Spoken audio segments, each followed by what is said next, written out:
नमस्कार। आपका बात 25 में स्वागत है। और बात 25 में आज हम एक बहुत ही गंभीर विषय की चर्चा कर लेते हैं, जिसके बारे में हमारे देश के महान बुद्धिजीवियों को, कलाकारों को, विशेषज्ञों को, टीका टिप्पणीकारों को, पत्रकारों को, लेखकों को, पेंटर को बड़ी चिंता है। अब इसमें से अधिकतर लोग कुछ इन्वेस्टमेंट और फाइनेंस के बारे में और आंकड़ों के बारे में और बैलेंस शीट के बारे में, फाइनेंशियल प्लानिंग के बारे में अधिकतर तो कुछ नहीं जानते। कुछ लोग तो बड़े महान विद्वान हैं, वो बिल्कुल ही जानते होंगे। लेकिन आप जैसे और हम जैसे साधारण समझ के लोग उनसे हमेशा आतंकित रहते हैं, क्योंकि वो हमेशा हमें ये समझाते रहते हैं कि देश खड्डे में जा रहा है, ऊपर से लुढ़क रहा है, एक गहरा खड्डा है, अब इससे भी गहरा खड्डा आएगा और थोड़े दिनों में मोदी जी इस देश को पूरा ही गड्ढे में डाल देंगे। और फिर जब उनके मन मुवाफिक, उनकी इच्छाओं के अनुरूप किसी ने हमला किया इस देश के अडानी पे, तो उनकी बाछें खिल गई। देख लीजिए आप, जनवरी 2023 में जब से इसका भांडा फूटा है, लेकिन इनको ये पता नहीं कि उससे पहले क्या हुआ था। उससे पहले क्या हुआ था कि अडानी को हैफा का पोर्ट मिल गया। इसका मतलब ये निकाला जा सकता है कि इजराइल भी बिक गया, यानी कि जो इजराइल जो है अमेरिका से नहीं बिकता है, उसके सामने बिल्कुल मूछ मरोड़ के खड़ा रहता है अपने उद्देश्यों के लिए, अपनी नीतियों के लिए, जैसी भी हैं वो, एक स्वतंत्र देश के रूप में वो अडवाणी के सामने बिक गया। यानी कि जिस तरह से ये बात करते हैं ना कि देश बिक गया, और देश को बेचने के लिए, रोकने के लिए इन्होंने उद्यमियों, उद्योगपतियों की हमेशा इनको टंटा किया है। जैसे जैसे बार बार मैं बोलते रहता हूँ, कुछ लोग कहते हैं कि क्या एक बात को बार बार रिपीट करते रहते हो, लेकिन इन लोगों ने कलकत्ता की सड़कों पे वामपंथियों का शासन आने की पूर्व संध्याओं के आसपास देश के एक बड़े औद्योगिक घराने, बिरला घराने के एक बहुत ही प्रतिभाशाली युवक व्यापारी को, उद्योगपति को नंगा दौड़ाया था। उनका नाम लेना अब ठीक नहीं है, स्वर्गीय हो चुके हैं, दिवंगत हो चुके हैं, और उनके नाम से एक बहुत बड़ा समूह चलता है जो लाखों लोगों को रोजगार देता है और बहुत सारे उत्पादन करता है और सेवाओं में भी दिखता है। हमारे देश के विद्वान ये भी कहते रहते हैं कि भारत में सेवाएं कम होनी चाहिए, प्रोडक्शन ज़्यादा होना चाहिए, एग्रीकल्चर ज़्यादा होना चाहिए। ये कितना सही और कितना गलत है, इस पर कभी अलग चर्चा कर लेंगे। लेकिन इन बातों की, उनकी बात, विद्वानों की बातें सुनते सुनते तो दिमाग बोरा गया है। तो अब LIC पे आ जाते हैं।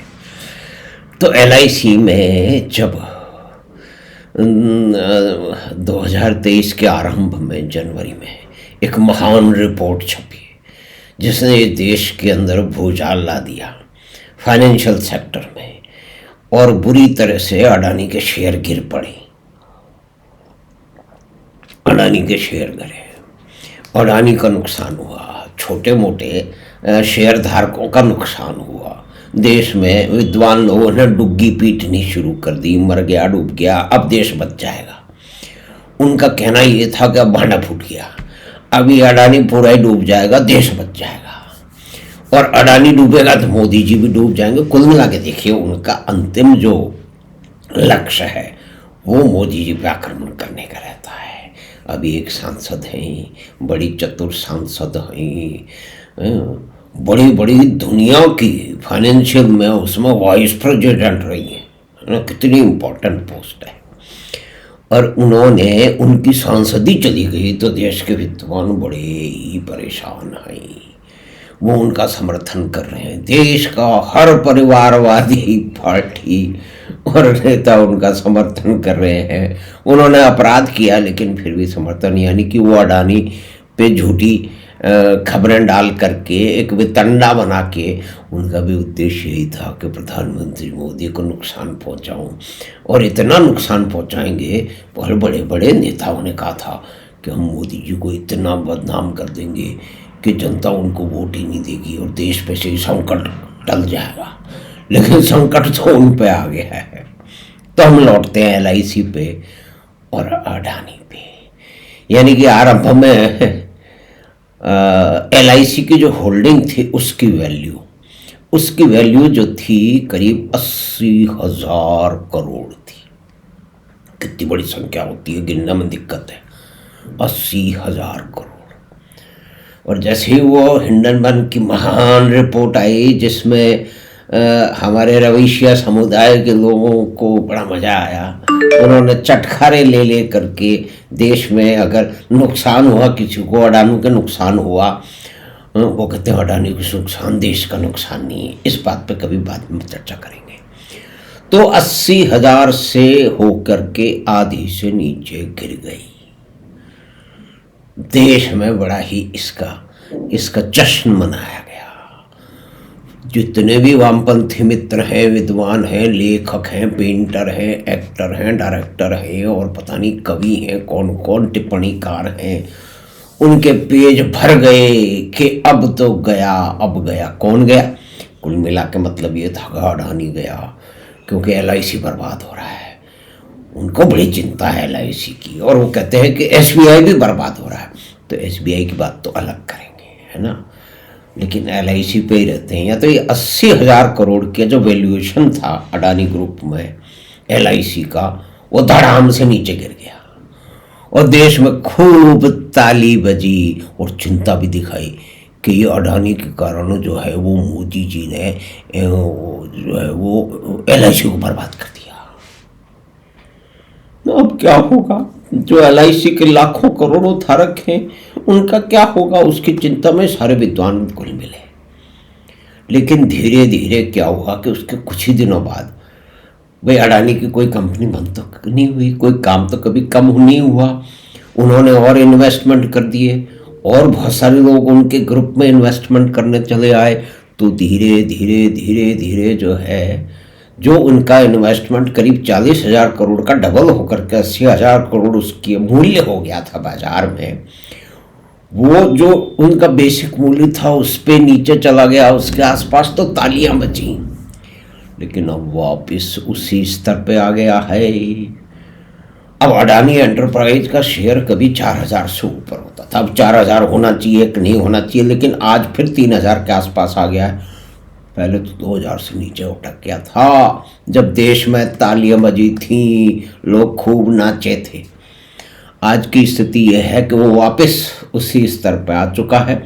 अडानी ग्रुप की बहुत सारी कंपनियां हैं, कई 8-10 कंपनियां हैं, उसमें LIC का, और LIC के बारे में एक और बात है। LIC जो है वो हमारे विद्वान लोग कहते हैं कि ये जो शेयर मार्केट है बुलबुला है, इससे जनता को लाभ नहीं होता है, बल्कि जनता मर जाती है, नुकसान हो जाता है। तो उनको जानकारी होनी चाहिए कि अब देश में जो डीमैट अकाउंट है उनकी संख्या काफ़ी बढ़ गई है, करीब 15-17 करोड़ हो गई है। यानी कि देश के अंदर आधे लोगों को कार्यक्रम मान लिया जाए तो कम से कम उनमें से आधे से अधिक अब शेयर मार्केट में किसी न किसी डील करने लगे।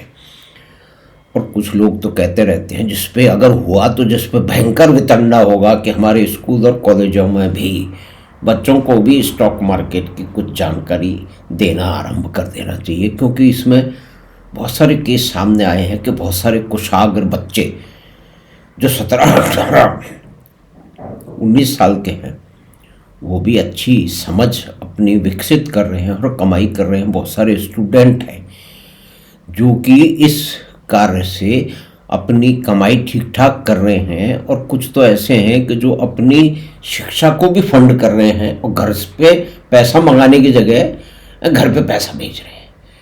तो खैर ये एक अलग विषय है, उस पर बाद में बात करेंगे। और आप ये देखिए कि देश में LIC जो है ना, उसका टोटल स्टॉक पोर्टफोलियो कितना बड़ा है।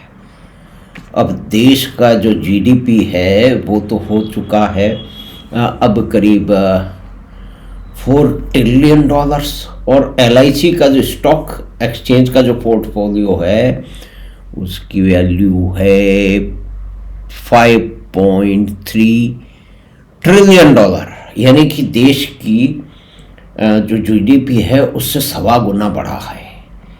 अब यहाँ आंकड़े अकस्मात आते नहीं हैं, क्योंकि इनको कौन लाए।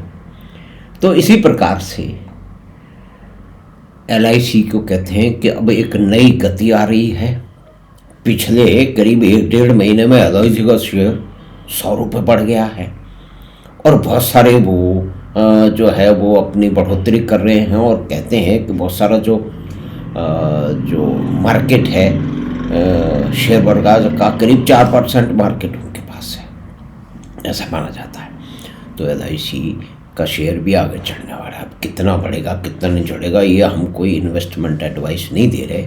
इसके बारे में कोई बात करनी हो, कोई निर्णय लेना हो, तो अपने वित्तीय सलाहकार से, यानी कि फाइनेंशियल एक्सपर्ट से अलग बात कीजिए। तो कुल मिला के बात तो ये है कि जो वितंडाबाजों की आशाएं थी उन पे तुषारपात हो गया है। उस पे घड़ों नहीं टैंकरों पानी पड़ चुका है। वो कह रहे थे अडानी बर्बाद हो जाएगा तो मोदी जी पे दोष आएगा और मोदी जी से पिंड छूट जाएगा उनका, लेकिन ऐसा तो हो नहीं रहा है। अभी चुनाव आए हैं, चुनावों की भी में बड़ी बड़ी ज्ञानी लोग ज्ञानी बातें कर रहे हैं। तो इस पे कभी चुनाव पे कल अलग से चर्चा करेंगे। तो आज हमने बात की कि LIC की, life insurance corporation of India, जिसका स्टॉक पोर्टफोलियो $5.5 ट्रिलियन का है, यानी कि देश की GDP से अधिक है। और पिछले साल 32,000 करोड़ रुपए उसने स्टॉक मार्केट से कमाए हैं। तो उन ज्ञानियों के लिए ये जानकारी है जो ये कहते रहते हैं कि स्टॉक मार्केट, शेयर बाजार एक बुलबुला है जो फूट जाएगा और उससे जनता को कोई फायदा नहीं होता है। तो भाई साहब, जो LIC स्टॉक ऑपरेशन करती है, खरीदना बेचान करती है, इन्वेस्टमेंट करती है, उसी से उनकी असली आमदनी बहुत बड़ी होती है। दूसरे आमदनी के और भी उनके जरिए हैं, उनके पास प्रीमियम आता है, लेकिन ये मुख्य बात ये है जिससे वो हमेशा जो उनको क्लेम देने होते हैं उसमें मदद मिलती है। लेकिन ये बातों पे हम बात करते नहीं हैं, क्योंकि हमारे विद्वान लोग इस पर बात ध्यान करते नहीं हैं, ध्यान नहीं रहते हैं। तो हमें आशा है कि ये बातचीत आपको पसंद आई होगी। तो आप चैनल बात 25 को सब्सक्राइब करें और लिंक अपने मित्रों और परिवार के साथ साझा करें। हम आपसे फिर मिलेंगे बात 25 की अगली बार। नमस्कार।